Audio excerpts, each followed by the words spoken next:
Welcome everyone to July's Business Belt Protein Seminar. We're so excited to have you here.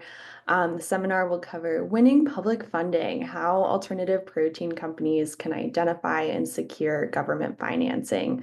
We'll be discussing application best practices, strategic priorities for US and EU public investment, and how alternative protein companies can best position their technologies. My name is Molly O'Donnell. I'm the Senior Policy Specialist for Public Investment and Industry at the Good Food Institute. It means my work focuses on identifying, communicating, and influencing U.S. public investment for alternative protein commercialization. I engage with U.S. policymakers, track U.S. public funding opportunities, and develop resources to support alternative protein companies in accessing public investment. And if you're interested in learning more, please feel free to reach out. I would absolutely love to chat. And please also sign up for our public funding listserv, which we use to share new grant opportunities with industry stakeholders. And Kimberly will be dropping the link for that in the chat. So before I introduce today's presenter, Joel, just a few housekeeping items to run through. First, for those of you who are new to the work of the Good Food Institute, we are an international nonprofit organization that's focused on developing the roadmap for a sustainable, secure, and just protein supply. We identify the most effective solutions, mobilize resources and talent, and empower partners across the food system to make alternative proteins accessible, affordable, and delicious. And second, this seminar will be recorded and posted to our YouTube channel. We'll email everyone who has registered a copy of the recording. And finally, please ask your questions in the Q&A box rather than the chat. This just helps us keep track of them more easily. You're welcome to ask any questions throughout the seminar, but we'll save them all to the end and we'll have a Q&A session after Joel's done with the presentation. So with that, it is my pleasure to introduce Joel Armin-Hoiland. Joel is the founder and CEO of Climate Finance Solutions, or CFS, a global grants consultancy that has helped climate tech companies secure large-scale grant funding and other public financing. CFS has secured over $1.6 billion in grant funding since 2020, and they've won over 90% of the dollars they've applied for. Its global team also has experience securing over 400 million euro in EU climate funding. And while CFS exclusively supports climate solutions, they're sector agnostic and work with a full range of industry verticals, including, of course, alternative proteins, across all technology and company stages, from early and applied R&D through large-scale demonstration and deployment. And CFS provides services throughout the grant's life cycle, from identification and assessment to funding strategy, funder engagement, proposal development, and post-award management. And we're going to talk about all of that today. So Joel, welcome. We're so thrilled you're here, and I will now pass things to you. Thanks, Molly. Appreciate it. Really glad to be here. See all of these amazing folks working on alt protein and making climate impact. I'm going to present some slides here for about 25 minutes or so on the grants landscape, kind of general updates. There's some of this stuff is in flux, as you know, anyone who reads the news probably knows. And then kind of specifically for alternative proteins as well. And then we'll have plenty of time for general Q&A, and I'll answer all the burning questions that y'all have. So just very quickly, Molly went over some of this, but I'm the founder and CEO of Climate Finance Solutions. We are a global company, so you can probably tell from my accent, I'm in California, but we have folks all over the world. And we focus on securing large-scale, non-dilutive public funding. So that primarily takes the form of grants. We've also done incentives and tax credits and some government-secured debt as well. And large-scale to us means funding opportunities in not only the millions, but also the tens and even hundreds of millions of dollars or euros. And we are sector agnostic. We work with multiple alt protein companies in a really wide variety of pathways. I've personally been working on climate grants since about 2004, from multiple angles, pursuing grants. I've been on the board of directors of a granting organization. I've done it from the policy side, and really founded CFS in early 2020 to help me not just work and help individual companies at once, but really scale my impact to a lot of different companies and help. There, if you all recall, there was a really big new wave of grant funding coming into the system around that time, and I really wanted to help the highest impact companies secure that funding. We have, as Molly mentioned, won over 1.6 billion in funding for our clients, and our team has managed, in terms of project or program managed, over 275 million in grant funding, and we also have the team has secured over 400 million in funding in Europe. So pre 2025, if you all can remember back that far, there were very significant increases in federal climate funding in the past few years. And this was not just more money that was available, as you can see from this graph, but really larger funding opportunities, right? Where grants in the tens and even hundreds of millions were becoming practically commonplace, and that's how we won so many of them. I think also importantly to this conversation, there was a wider range of technologies that were starting to secure funding. So these underfunded sectors, including all proteins, were securing more funding. Whereas a lot of climate funding was really focused in certain areas like renewables and transportation, and there were some other areas. Certainly, with alt protein, would have liked to see more. There was more funding before, but not enough. And I do think that it was going the direction. If things had continued, we were on the path to even more increased federal funding. In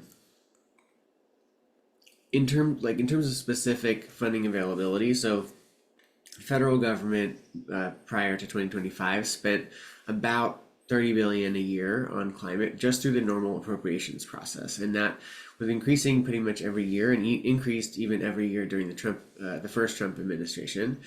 The 500 billion or so in new climate bills added about 80 billion a year on climate spending on top of that. So that occurred for a couple of years there. We got up to like 110, 115 billion a year on climate spending just from the US federal government. And there was also expanded loan authority for the DOE Loan Programs Office up to $250 billion, and that was largely for climate technologies. Obviously, the new administration is making profound and very rapid changes to all of this. They are currently in the process of doing a top to bottom review of all federal grant programs, whether those are recurring programs or programs that are in process or even awarded grants.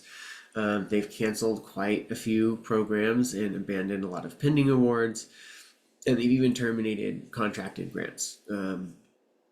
I do think that there have been a lot of high profile terminations, and certainly more than we would like, but the majority of contracted grants are now, there was the freeze, but the majority are continuing and now receiving reimbursement, even climate grants, but that's cold comfort to the folks that have been terminated. But we are seeing money flowing again. They are currently restructuring the Department of Energy and some other departments, and actively dismantling offices like the Office of Clean Energy Demonstration that played such an important role in advancing the stage of climate technologies in the past few years. It's likely that the Loan Programs Office will maintain its lending authority.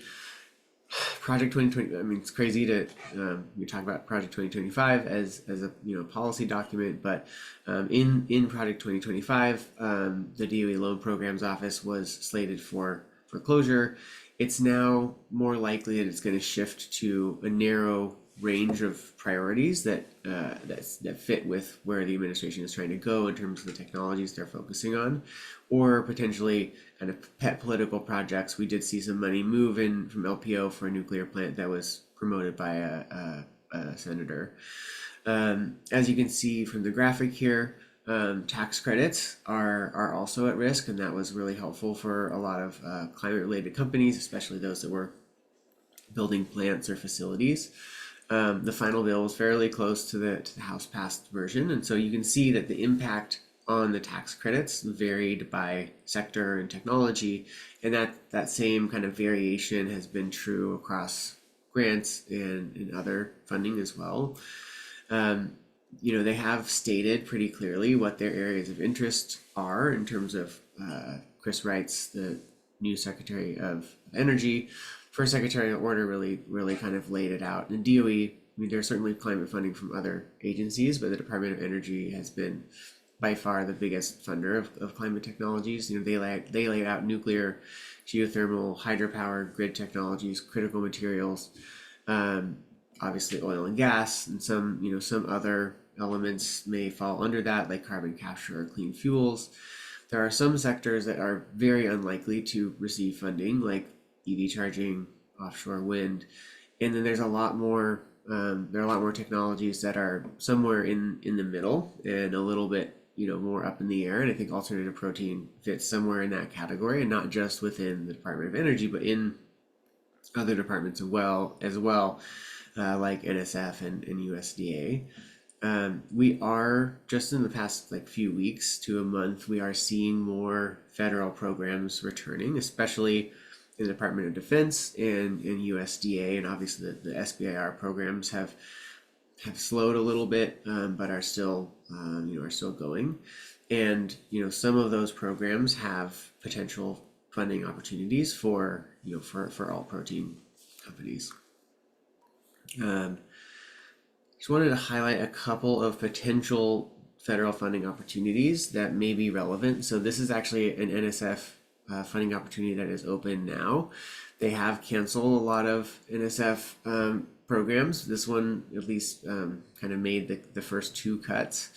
It's a rolling program. It's currently open, and it supports fundamental engineering research that advances understanding of cellular and biomolecular processes. So this is not really like applied research necessarily that an individual company, or maybe an individual company might do it, but it's not really focused on product development. It's really around kind of like more fundamental research, but it includes things like advanced biomanufacturing for proteins and enzymes, and we have secured funding, and there has been funding secured in the past for from NSF from these kind of like longer range programs for private sector companies, but typically these programs go to academic institutions or nonprofit research institutions.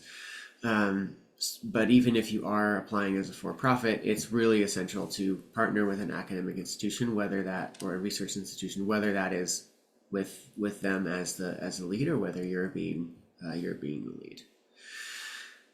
This is a funding opportunity that was recently out, so the deadline was in March of 2024. So within this administration, it is currently closed, but it's likely, according to DABC, they're kind of regrouping. Something like this is likely to recur in some form, and many of you are probably aware of this and maybe have applied.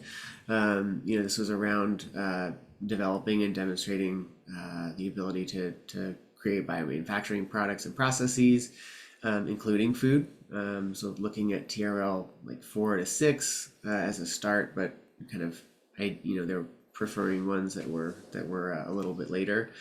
They did say that cultured meat whole proteins were not of interest, but very wide range of other alt proteins were definitely of interest to them. In addition to the 1.5 million, there is additional funding past that may be available for projects that go through the program successfully, which is pretty typical of DoD versus other agencies. They kind of have more kind of like follow-on funding that is a little more discretionary. So exciting that there may be additional funding to follow.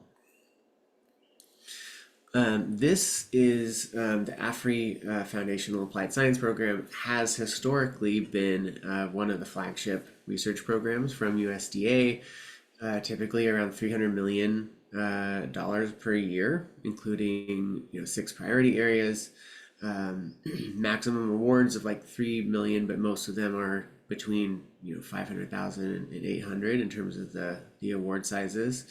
This program was paused a few months ago for the review, but we're hearing from folks in the administration and some indications online is that it will be likely re-released imminently. The topic areas are likely to change at least to some degree, so we'll see. But historically, this has been one of the federal funding opportunities that's recurring that has funded alternative protein companies and technologies. And the last one in particular called that out. And again, there are a lot of private sector companies that do secure funding from this program, but collaboration with academic partners is really essential here. So, I think one of the other messages that I try to convey to folks is that there's, still other funding in the world. Federal funding is not the only, and actually not even the majority of grant and public funding in the world for climate and the type of things that we do. So while there are pretty profound changes in that area, we're seeing U.S. states have been stepping up over the past few years, certainly, and their governors have made announcements, including in California and New York, that they are going to be stepping up their funding for climate to make up some of the gaps that the federal government is leaving. And obviously Europe, which has always historically had more climate funding, except for the past few years, is really kind of now the big kahuna in terms of climate funding. So we'll kind of go over those. As you can see from this graphic, California is by far the biggest player in terms of available climate funding, has more funding than all of the rest of the states put together. California in 2022 passed a bill that allocated over $50 billion over the next 6 years and didn't do much of that the first 2 years. So they're really kind of putting out a lot of funding right now. New York is the other really big player on the kind of state stage, about over 10 billion over the next few years. Massachusetts just released a 1 billion climate tech spending plan.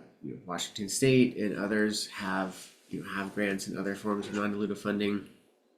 There is other funding, like Illinois is doing some great our protein stuff with some federal funds, and in other states there are funding opportunities that are maybe not specific to climate or alt protein, where you actually can secure other forms of funding, whether that's incentives or for advanced manufacturing. We secured a grant from the state of Texas, which is not very common, for advanced manufacturing for climate technology, but they wanted the jobs, they wanted the plant to be located there. One example of state funding for potentially alternative protein is the Food Production Investment Program in California, which is currently open, due September 12th. So that's coming up here in a couple less than 2 months. This is a long-running, annually recurring program since about 2018, and it funds conversions and upgrades to existing food production facilities. So things like energy efficiency, various decarbonization technologies, renewable energy technologies. The intent being to reduce greenhouse gas emissions and energy costs. So this is not particular to any sort of food processing. It's like very, very open. So if you do have an existing facility that is producing or processing alt proteins, this is something that you could apply to. The specific topics vary in terms of like the interest in the technologies that they want you to demonstrate, vary by the year. So this year they're looking at industrial heat pumps, number one, and then number two, a list of other various other eligible technologies. So as I said, Europe is now the biggest climate funder, and there are a variety of programs that are accessible to startups both in Europe and elsewhere in the world. The Horizon Europe program is the biggest R&D, research and innovation program. It's about a 95 billion euro fund, and that's about a third of that is directly dedicated to climate. There are multiple alt protein specific topics that are open in the current call. We'll go through some of those. The EU Life program is another really big grant program. It's about 5 billion budget. That's mostly kind of more around environment, nature, conservation, circular economy, but there are some kind of elements with an agricultural or industrial nexus that all protein companies could potentially take advantage of, depending on the technology.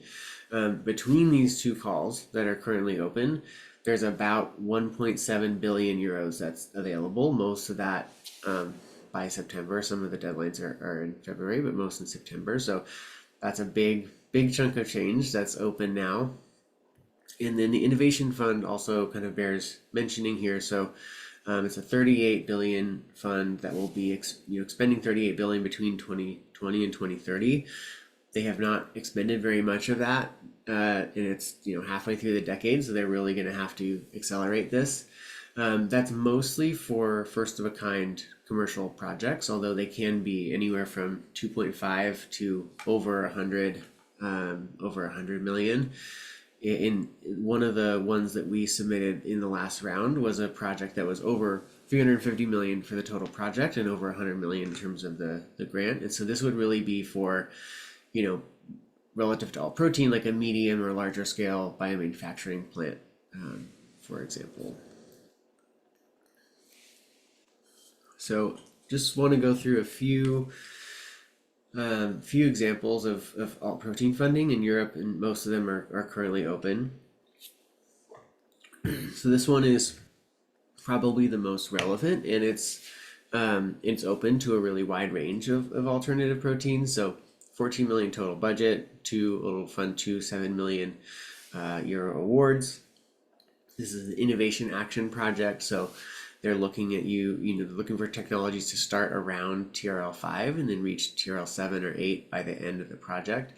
Very specifically focused on sustainable proteins from alternative sources, from a really wide range of production processes and wide range of sources. There is a bit of a social aspect to this, but it's mostly around really around R&D. There are specific rules around eligibility for the Horizon program. So there needs to be a consortium that is made up of at least 3 partner organizations from at least 3 different countries. Eligible countries are EU member states or associated countries. So there's a list of like 14 or 15 countries that have written agreement with the EU to participate in the program, including the UK and Canada and others. One member must be from an EU member state, but again, they can be from other areas. And then also select low and middle income countries are also eligible at the same level as EU member states or associated countries. There are entities, what they call third countries, so countries that are not lower and middle income and do not have an associated country agreement. So that would be the United States, for example. Those companies can participate and secure some funding as subcontractors, but they cannot be a member of the consortium. They can also be unpaid collaborators.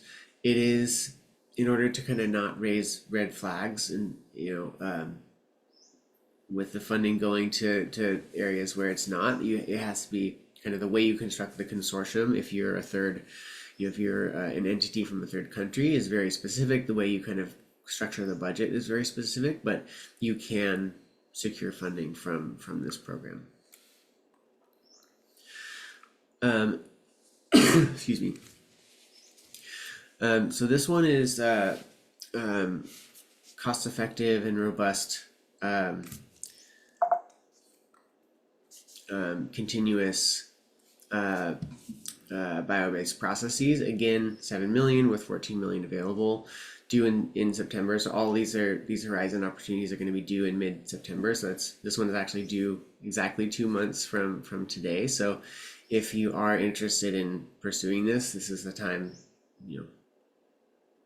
This is definitely the time to kind of get on your horse and get going in terms of putting together a consortium, and especially ideally you would already have some partners available.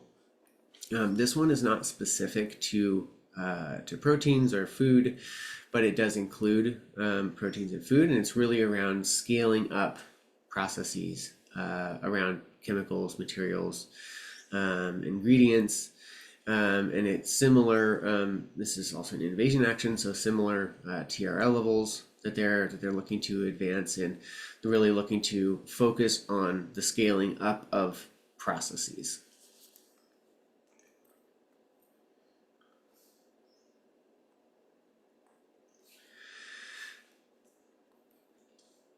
So this one is around nutrients produced by microorganisms from CO2. So like a lot of these precision fermentation technologies are eligible here.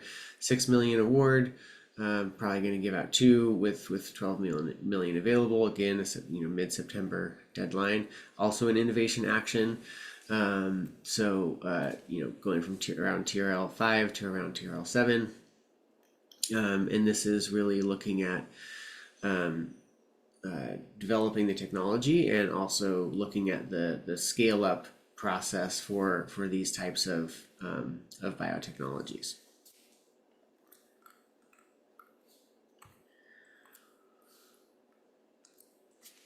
This is one that is actually not a Horizon opportunity. This is from Formas.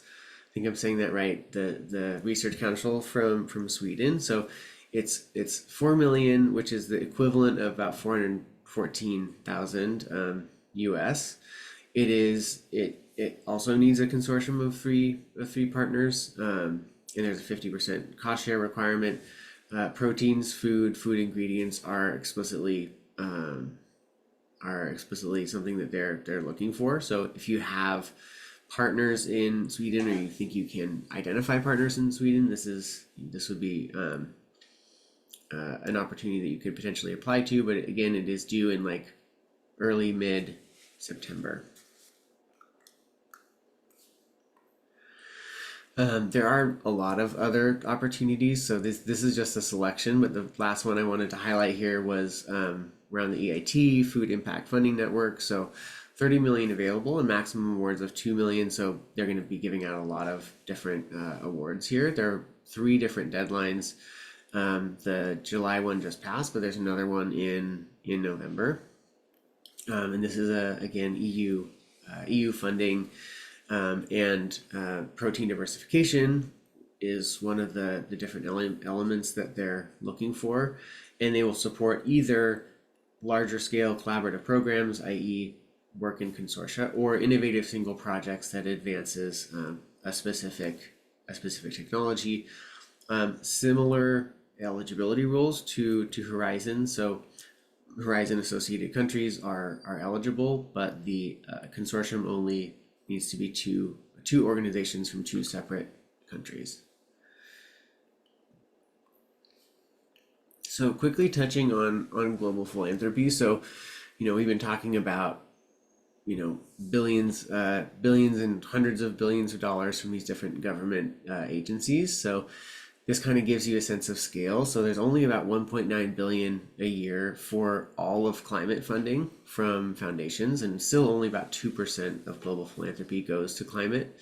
This is increasing slowly. There are newer, more climate aligned, more climate specific foundations coming into the space. There is a somewhat of a trend for more funding for the private sector, but still the majority of this is not allocated to the private sector.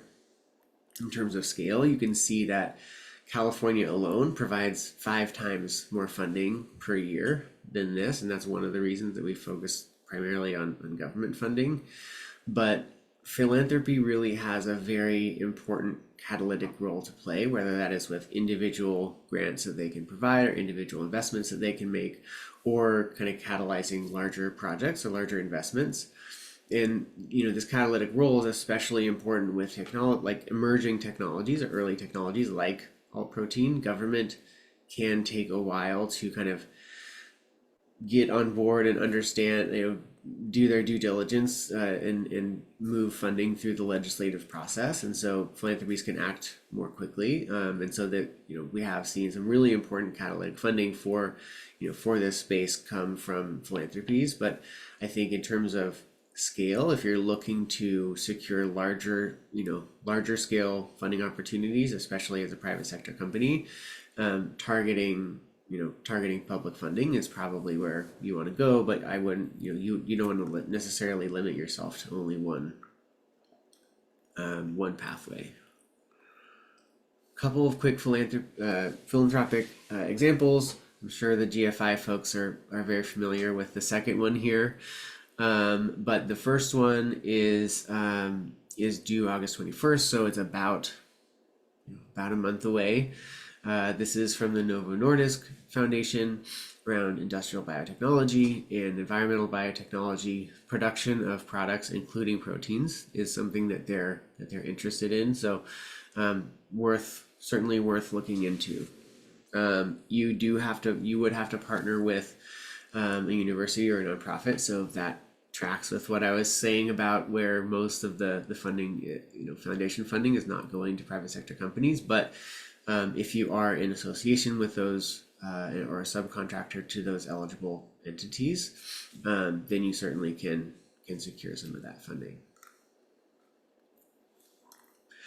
So I have a few other slides on the grant funding process, but perhaps in the interest of time, I'll just talk a little bit about, obviously there's a whole, CFS provides wraparound funding for all of these different stages, right?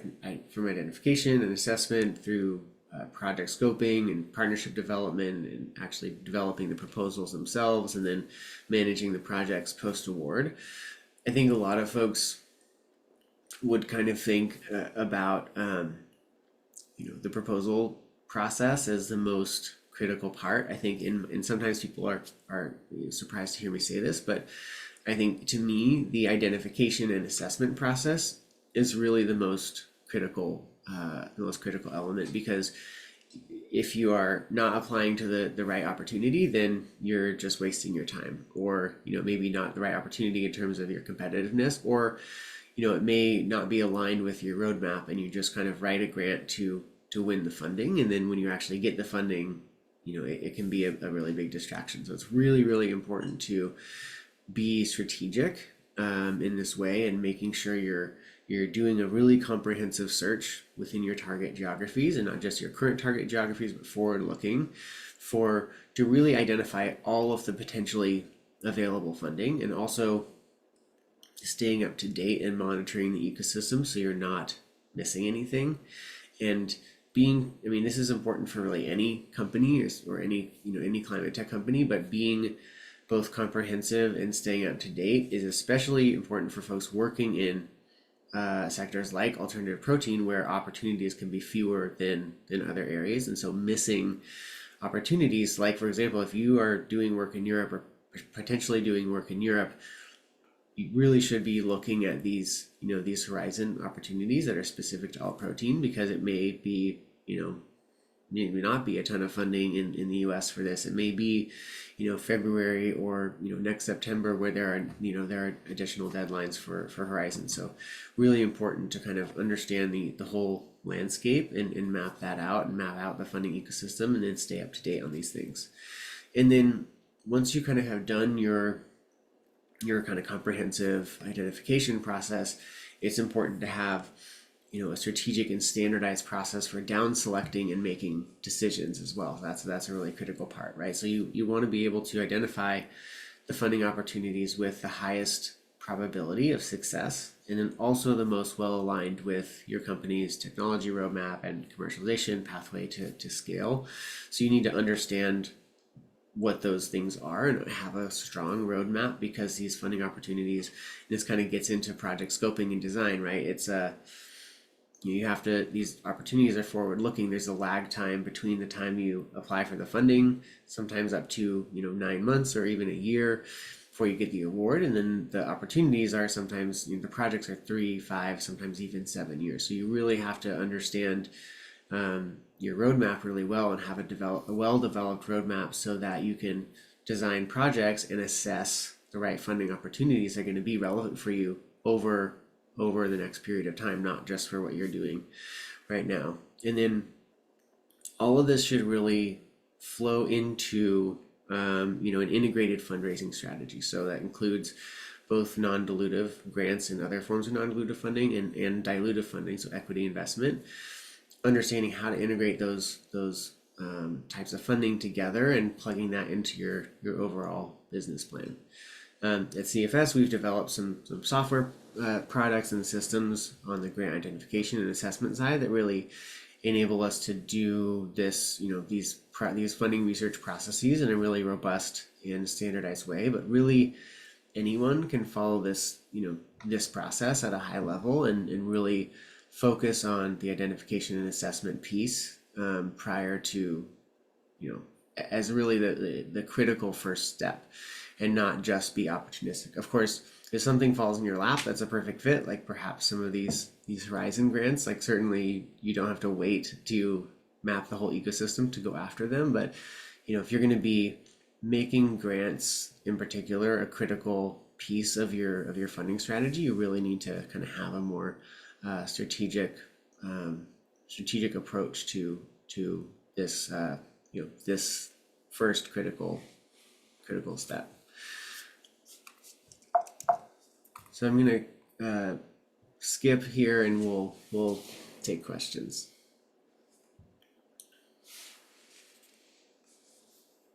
Awesome. Thank you so much, Joel. Really appreciate that presentation, sharing your insights and some of those specific opportunities that are open right now that companies can apply to. So everyone, please feel free to add your questions to the Q&A box. First question here is, so many government grants require partnerships, for example, with academic institutions or researchers. Do you have any tips or suggestions or best practices for companies that are seeking to identify collaborators for their projects? Yeah, absolutely. I mean, partnerships. I have partnerships up there as part of the part of the process, and it's really critical to have those as an element of the grants you're applying, especially if you're applying to grants in the kind of higher levels. If you're applying to an SBIR grant, you don't always need collaborators, but stage one is 250,000 or 275,000 sometimes, or sometimes even less, depending on the agency. So if you're looking at opportunities in the millions or tens and certainly hundreds of millions, you're going to need to have partnerships. I think you don't necessarily even start from the partner identification. The partners that you secure really start with the project design. So you want to think about what is the project design as a first principle that's actually going to help you achieve your goals and move you down your technology and commercialization pathway. And then obviously, like, some of that project design is about what's going to actually help you win the award as well. Once you kind of have that project design and scope, then you can think about what the partner archetypes are that are going to help you achieve that. Who's in your network, and then who's in your maybe extended network in order to kind of fulfill those specific partner archetypes. And you can also leverage consultants or other partners. So working with your investors make a lot of introductions. If you ask them, accelerators, incubators, if you are or have been part of them, trade groups are something that can be really important. We always give clients access to our network for partners. So that's kind of number one, having those warm intros and working with existing or partners that you've had some connection with can be really helpful. Again, flowing directly from the project design.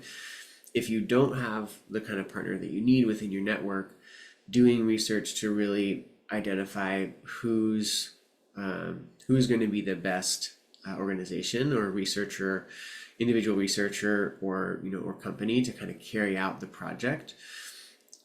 Specifically relevant expertise that's actually going to help you do a good job in the project is really the most important thing. Adding partners just to get their name on the proposal, I'm not a huge fan of that. Of course, if a partner can both move the project forward really effectively and has a name that reviewers will recognize, that's certainly a consideration in selecting the different partners. But the most important thing is what is actually going to help you do a good job on the project itself. And And then when you're doing outreach, we always like to develop a one pager that says, this is what we're doing, this is the specific grant opportunity, and this is the specific ask and the specific role that we want you to play.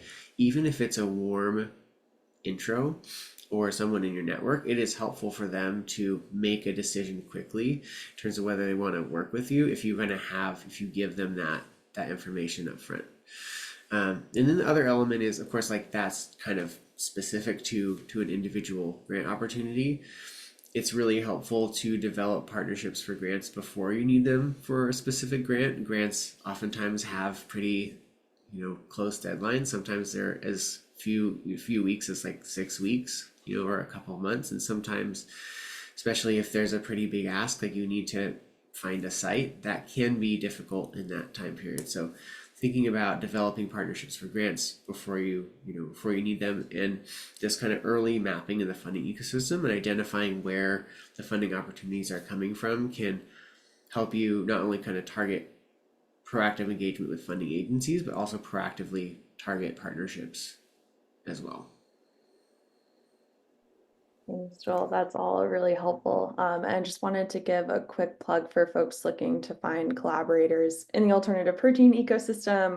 GFI, we're somewhat limited in our ability to sort of make partnerships or make direct intros, but we have a lot of open access resources that you can use to do some of that kind of mapping and prospecting of potential partners. We have our company database, collaborative researcher directory, GF Ideas community as well. And I'll ask Kimberly or Lizzie on the call to drop those links in the chat if you could. Thank you guys, and thanks, Joel. Okay, next question. So beyond applying to individual grant opportunities, some companies might be interested in sort of general government affairs. For example, having meetings with legislators, taking them on facility tours. You had a slide, which also the full slide deck will be sent to participants, just so everyone knows, that said, engage with funders early and often, not necessarily just when you're applying for a grant, right? This is definitely something we encourage at GFI. So would love to hear any tips or best practices for companies just wanting to engage in government affairs. And thank you, Lizzie, for dropping those links in the chat. Yeah, I think that the way we think about it, government affairs is typically thought of as building relationships with legislators, but I would also put a plug in for, specifically for grant and funding opportunities, for engaging with the administrative agencies as well that are going to actually be giving you the funding, so essentially, having a multi-level engagement strategy. Again, going back to having a strategic plan is really important for any of these things. So engaging directly with the specific program managers that are going to be the ones where your application is going to be coming across their desk.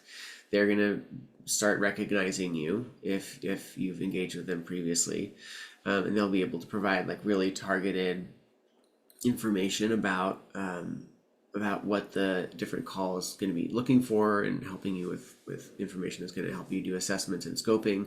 And then engaging at the like program director level within the agency. So that's more of a kind of like medium, mid-level kind of policy making. So they're the ones that are actually like helping write the funding opportunities in the future. So if there's a program that you think should have an alt protein element, and that fits with the purpose of the program or agency, but they just haven't been putting something out, talk to the program directors. They can, if you advocate really strongly and well for your position.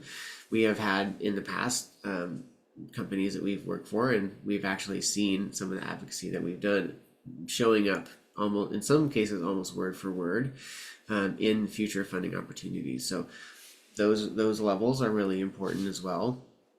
And then on the legislative side, which is how most people think of government affairs, these are in many cases longer term relationships. It depends on the level of government. In some cases, legislators can advocate for specific funding opportunities that you've submitted or will be submitting.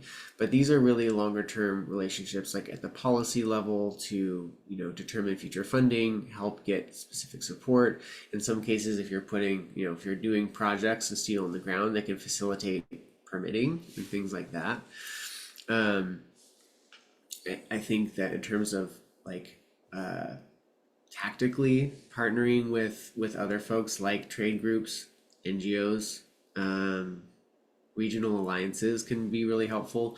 Using knowledgeable consultants can save you a lot of time and money, both on the legislative and agency side, by really helping you focus your efforts where they're going to be the most effective and keeping the process really efficient. And that's really the name of the game, because you can have a million legislative meetings and a million meetings with agencies, but you really want to be able to research, who are going to be the most influential folks, which legislators are going to be the most interested and influential in the policy process, which, who are the right folks within the agency for the funding opportunities that are going to be relevant for you. When you're meeting with legislators specifically, really again understanding what their specific interests are. Each legislator kind of has their pet projects and pet interests, so do your homework and then be able to kind of tell the story and frame your technology and solution in terms of the impact on their specific jurisdiction. That's also really important. Oftentimes they're very focused on local jobs and economic development, even ahead of emission reductions, even when it's a very climate friendly legislator. Oftentimes they're very focused on the specific, very practical support that you'll be able to provide for their for their specific district or state. If you can get them out to your facility, that's the best, because they'll be impressed hopefully by what you're doing. It's very memorable. You'll be able to show them the people that are working there and the real world impact. So if you can, it can sometimes be difficult, but if you're another element is creating a good relationship with the staff people, because the staffers are going to be the people that are actually they're the gatekeepers. They determine the schedule. They determine if you get to talk to the legislator or if there's going to be follow-up. So creating staying in touch with those staffers is going to be really really critical. And also just having clear asks. I've seen a lot of people go into meetings with legislators and meet with them and tell them about what they're doing, but then there's no ask at the end, and so that's not a very effective meeting. That's kind of a waste of time. So make sure that you're kind of having a clear ask, but also realize these are typically longer term propositions, and it's about relationship building, especially at the legislative level. So stay in touch, stay visible, and do your homework. Thanks, Joel. Super helpful. We have another question, GFI specific, here on how to get added to these various collaborator lists that I mentioned. If you go to each of those links, there should be forms to sign up for each of the lists, and then one kind of final resource. And I know I'm throwing a lot of resources at you all. We'll definitely include these in the follow-up email if we accept EPC companies on those lists. So EPC firms would go on our industry consultants list. We maintain a list of consultants with sort of various specialties, from R&D to applying for government grants. Joel, of course, is on that list, regulatory affairs, etc. So we're happy to include that link in the chat as well. And if you'd like to be added, please just email me, respond to the post-webinar follow-up email, and we'll get you on that list. Great. Okay. Next question here. So companies that are interested in building facilities sometimes will negotiate sort of tax incentive packages with states. Curious if you could speak a bit more to these types of state specific negotiations and any tips or best practices. Yeah, I think that these are really specific to when you're putting a sizable commercial, or maybe a big pilot facility in. So if you're an earlier stage company, I wouldn't worry too much about this. But when you are putting a plant or a facility, larger facility in, and there's a lot of capex involved, it can really reduce, significantly reduce your capex operating costs and provide, really important incentives. And the incentives that you can get are really worth prioritizing in your site selection. So you want to start doing this engagement with early on, and you can unlock things like grants that are sometimes like competitive slash non-competitive grants, tax abatements, support like direct infrastructure support for workforce development, and also just understanding that states and even jurisdictions within states compete for these types of projects, especially in advanced manufacturing and historically clean energy. So being able to again like do your homework, do your research, identify where are your ideal sites, what are the competing regions, what are the potential things that they can offer, and really go into these negotiations while you're still doing the site selection process. And it also isn't necessarily just giant companies or just like you have to be building like $100 million facility. That's not necessarily what you have to be doing. You'd be building a smaller facility, um, but so startups to some degree, not super early stage, but if you're building something that has reasonable capex, you can have access to some of those same tools as larger corporations.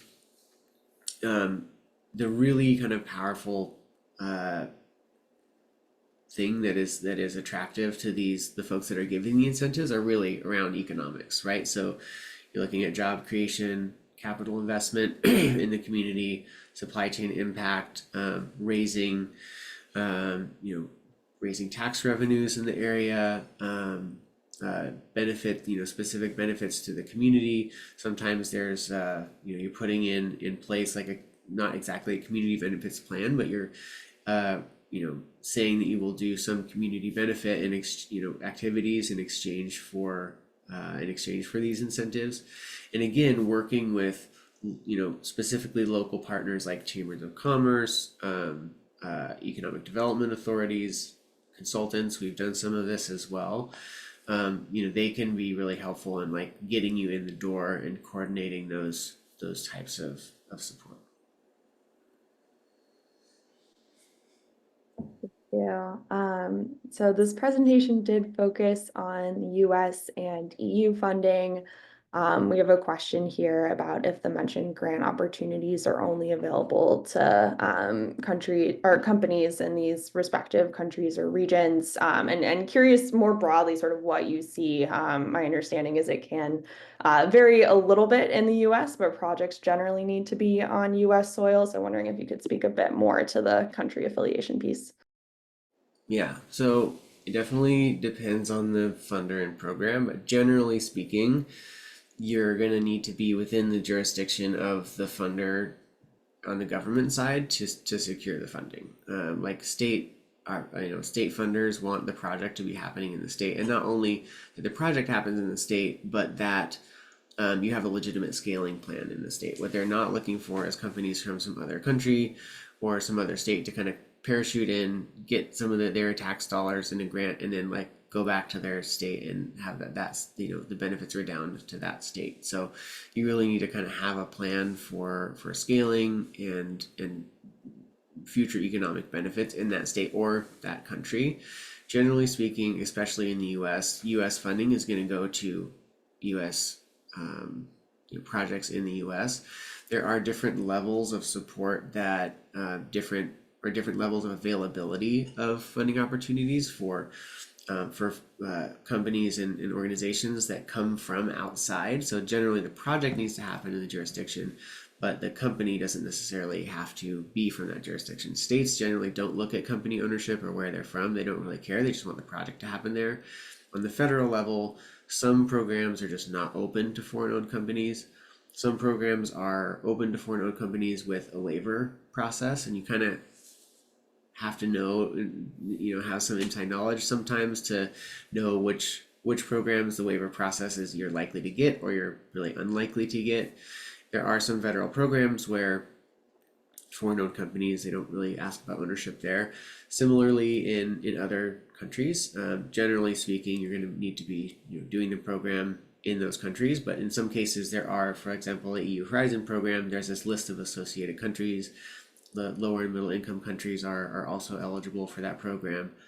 And then of course there's a whole world of international funding bodies like development finance institutions and development aid agencies and multilateral institutions that primarily work in in the non-industrialized world, and that funding does come from donor governments, typically in the industrialized world. um, and those are those the purpose of those entities is explicitly to fund international work and international collaboration. Thanks, Joel. So next question is around loans. We've been talking a lot about grants, but I know you mentioned you also have experience supporting companies with applying for either loans or loan guarantees. Would love for you to quickly speak to best practices, how these applications and projects might differ from grant applications, any common sort of roadblocks or pitfalls.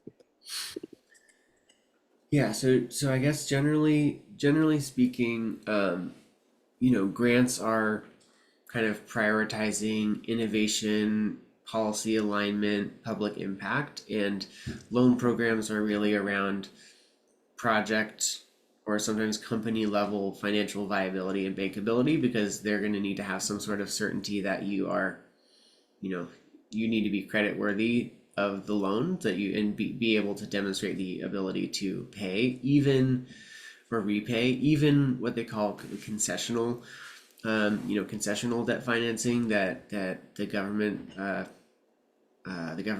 will provide, whether that's like more generous terms or lower interest rates, or taking more less taking less bankable technologies. You're still going to need to kind of really be focused on that financial viability elements. We have some experience with like USDA loan guarantees, California iBank. We started a couple of loan programs office, and then the administration changed, and they were not really in the favored technologies, so we advised them to not go forward. But there is still a variety of state green banks and other debt finance public debt financiers in the states, in the U.S. Europe just set up, put forward 100 billion clean industrial deal. So they now have a 100 billion euro loan and loan guarantee program that is essentially the equivalent of the loan programs office there. I think in many cases, what we've done is kind of utilized grants and government secured debt for what they call blended financing, especially for first of a kind or scale up projects. I think that in terms of best practices, I think loans are often negotiable, so it's more kind of approached more like an investor due diligence process. It's much more like an investor due diligence process with like multiple rounds of negotiation. You really need to have your financials lined up prior to going into the process. Otherwise, they're either going to not engage with you, or you're not, or the process is going to take a really really long time. So you really need to have your ducks in a row, really understanding what the deal is that you can get, again, kind of before you go into any of these programs, understanding the full suite of programs that are available to you, including private funding. You want to compare private funding to public funding as well.